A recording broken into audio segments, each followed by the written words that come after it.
যাদের কথা বলে অমুককে দেখুন, প্রিয় সহকর্মীবৃন্দ, তাদেরকে তো দেশের মানুষ 1971 সালেই দেখেছে। খুব সাবধান হয়ে কথা বলবেন, কোন জায়গায় হাত দিয়েছেন। ধর্ম ব্যবসায়ী আমরা না। আসন্ন নির্বাচনকে সামনে রেখে দেশের রাজনৈতিক অঙ্গন ক্রমেই উত্তপ্ত হচ্ছে, কিন্তু এবারের উত্তাপের কেন্দ্রবিন্দু দীর্ঘদিনের দুই মিত্র বিএনপি ও জামায়াতে ইসলামী। পুরনো জোটসঙ্গীর সম্পর্ক এখন রূপ নিয়েছে তীব্র সন্দেহ, তিক্ততা আর প্রকাশ্য কথার যুদ্ধে।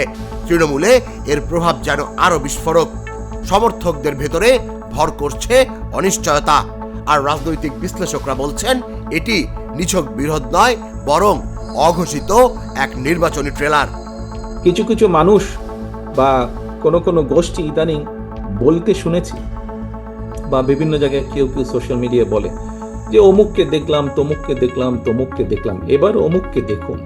আওয়ামী লীগ রাজনীতির ময়দান থেকে হারিয়ে গেল, এখন নতুন করে ষড়যন্ত্র হচ্ছে, শুধু দেশের বিরুদ্ধে নয়, জামাতের বিরুদ্ধে আওয়ামী স্টাইলে বিরোধিতা শুরু হয়েছে। ঢাকা বিশ্ববিদ্যালয়ের অধ্যাপক ডক্টর সাব্বির আহমেদ পুরো বিষয়টিকে দেখছেন এক ধরনের রাজনৈতিক প্রতিযোগিতা হিসেবে। তার ভাষায় এটি এক ধরনের যুদ্ধ, যেখানে পরস্পর পরস্পরকে ঘায়েল করতে বাধা নেই।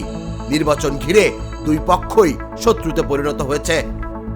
রাজনৈতিক বিশ্লেষক আলতাফ পারভেজ আরো এক ধাপ এগিয়ে বলেন, এই নির্বাচনে প্রধান প্রতিদ্বন্দ্বী আওয়ামী লীগ নয়, বরং বিএনপি ও জামায়াত। ফলে উভয় দলই প্রতিপক্ষের দুর্বল দিককে নিশানা বানাচ্ছে, ভোটারকে বিভক্ত করতে চাইছে দুই ভিন্ন ধারায়। এই বিভাজন যদি আরো গভীর হয়, মাঠের রাজনীতিতে সংঘর্ষ অস্বাভাবিক নয়।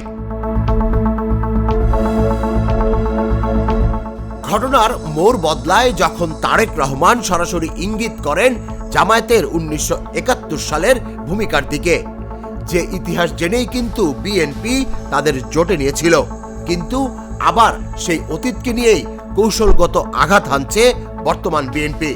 পাল্টা আঘাত হিসেবে জামায়াত অভিযোগ তুলেছে বিএনপি দখলদারিত্ব ও চাঁদাবাজিতে লিপ্ত ছিল।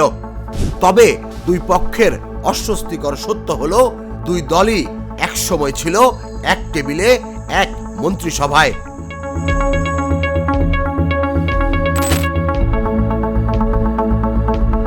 বিশ্লেষকদের মতে মুক্তিযুদ্ধের ইতিহাস ও ধর্ম দুটোই এবার ভোটের অস্ত্র হিসেবে ব্যবহৃত হচ্ছে। মুক্তিযুদ্ধ, ধর্ম সবই রাজনৈতিক ব্যবসার হাতিয়ার হয়ে গেছে। তৃণমূলে এখন প্রশ্ন, এই দ্বন্দ্ব কি শুধুই নির্বাচনী কৌশল, নাকি গভীরতর ফাটলের ইঙ্গিত?